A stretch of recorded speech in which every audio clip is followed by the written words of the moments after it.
القرآن پښتو ژباړه، تفسیر او زده کړه. سید ګران آغا کتابتون یې وړاندې کوي. بسم الله الرحمن الرحیم. شروع کوم په نامه د الله جل جلاله چې ډیر زیات مهربان او پر رحم لرونکی دی. كذلك يحيي الله الموتى ويريكم آياته لعلكم تعقلون. همداسې ژوندی کوي الله جل جلاله مړي په قیامت کې او درشي تاسو ته آیاتونه د قدرت خپل د پاره د دې چې تاسو غور وکړئ.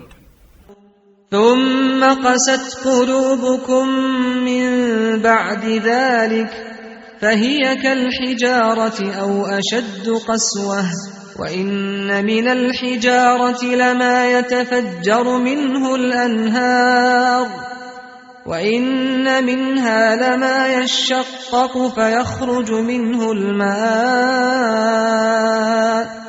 وإن منها لما يهبط من خشية الله وما الله بغافل عما تعملون. بیا سخت سوال زړونه ستاسي پس له دغه ژوندي کولو د مړي، نو دغه زړونه په مثال د ډبرې دي په سختوالي کې، بلکې ډیر زیات په سختوالي کې، او بېشکه چې د ځینو ډبرو څخه خامخا هغه دي چې بهیږي له هغه څخه لوی لوی ویالې، او په تحقیق سره ځینې د دې ډبرو څخه خامخا هغه دي چې چوي نو راوځي د هغو څخه اوبه، او بېشکه ځینې د دې ډبرو څخه خامخا هغه دي چې رالغړي د غره د سره څخه د بیرې د الله جل جلاله، او نه دی الله جل جلاله بې خبره د هغه څه څخه چې تاسو یې کوئ، یعنی ای یهودان. أفتطمعون أن يؤمنوا لكم وقد كان فريق منهم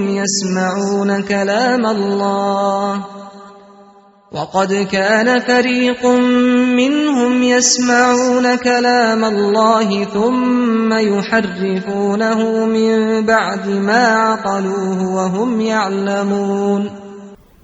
آیا نو تمه کوئ تاسې ای مسلمانانو چې ایمان به راوړي دوی یوه ډله د دوی څخه چې اورېدی به کلام د الله جل جلاله، بیا به یې اړوله هغه خبره وروسته له هغه چې پوه وسول په هغې، حال دا چې دوی به پوهېدل، یعنی په دې تحریف او ابترا باندې.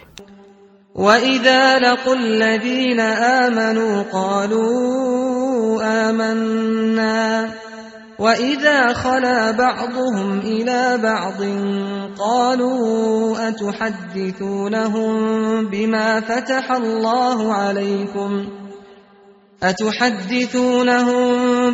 فتح الله عليكم ليحاجوكم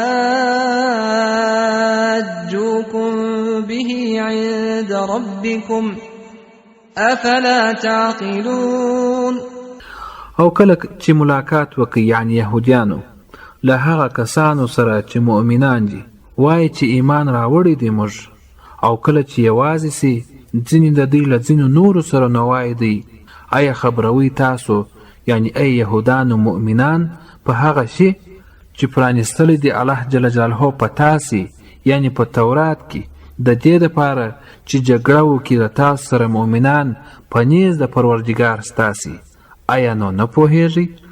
اولا يعلمون ان الله يعلم ما يسرون وما يعلنون. آیا نه پوهېږئ دغه یهودان چې بېشک الله تعالی جل جلاله عالم دی په هغه څه چې پټوي دوی او په هغه څه چې ښکاره کوي دوی.